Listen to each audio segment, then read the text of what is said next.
Virgil sees himself cornered and in jail, in a dead-end job, in a place he hates, and so he's feeling cornered. So the myth, the rock, really speaks to him. What makes writing important to me is that it's a combination of my experience and my creativity, the work of the imagination, and in this they come together. I don't write science fiction. In other words, what I want to write and most is express what I see and felt. Hemingway talks about in The Death in the Afternoon about spewing up, about seeing, about experiencing.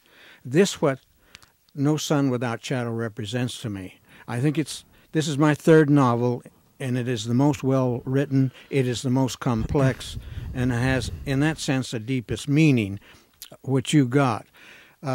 Virgil is in a mess because of what he is.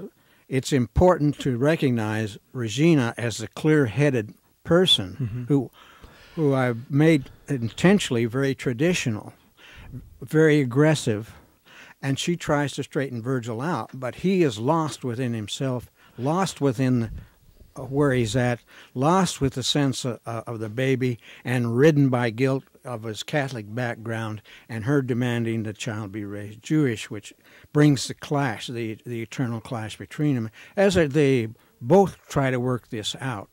Virgil is purposely given a classical name, but classicism gone awry, as we say. Nick, again, is a good friend at the basic level, is a good friend to Virgil, but he is also the contrasted. He has intellectual tendencies, very intellectual tendencies, but he's too wise to be dragged in to anything like Virgil is.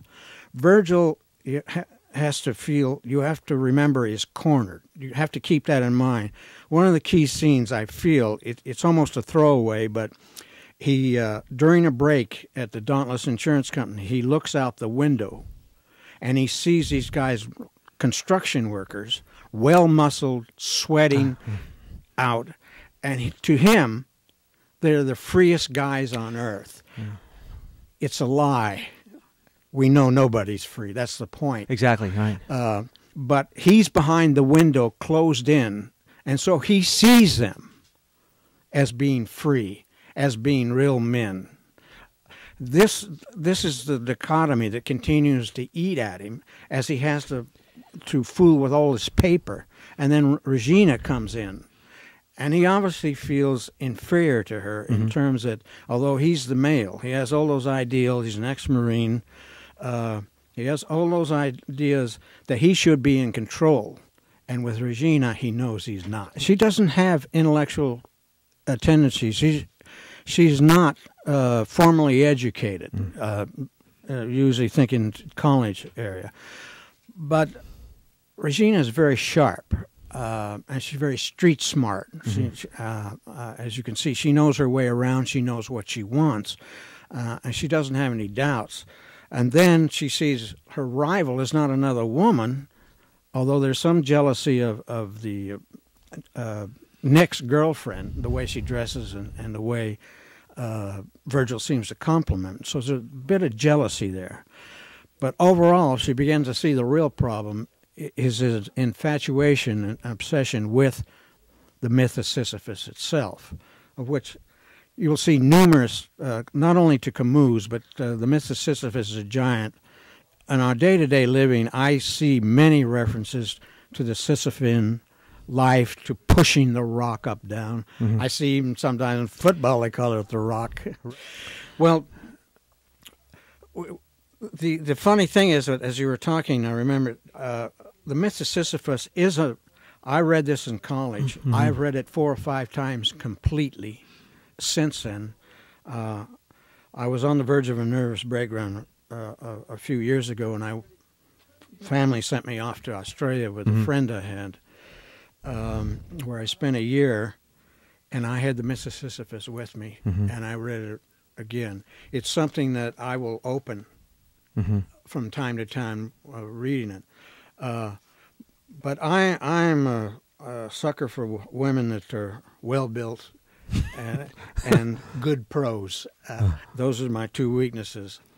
And that's why we have Regina the way she is.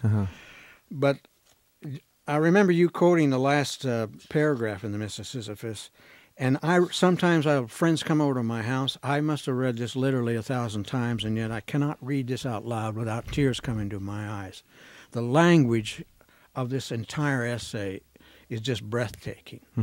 By the way, I must also, this is what Camus' great novel, The Stranger, is based on. Now, The Stranger is entirely different from Virgil. Virgil does feel. Virgil hurts.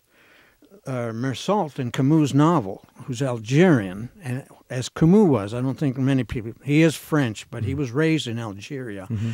And so being raised in Arizona, I feel that sun coming down, that hot sun in Arizona, as it is in Algeria, as it is in the desert in Algeria, and the same that I was raised in the southeast part of Arizona in a little copper mining town up in the mountains. And it's hot, cold in winter, and when I was young there was no air conditioning, and there was always somewhat of a lack of heat. But in my own life, I feel that sense of sun burning down. And this is what I get out of the Myth of Sisyphus. But I invite anyone to read this for the marvelous language. And when I started reading this, I only knew a few of the Kierkegaard and these people. The existentialists, exactly. And Sartre. I know about Dostoevsky. I read early in life. It started my intellectual trail, as they say.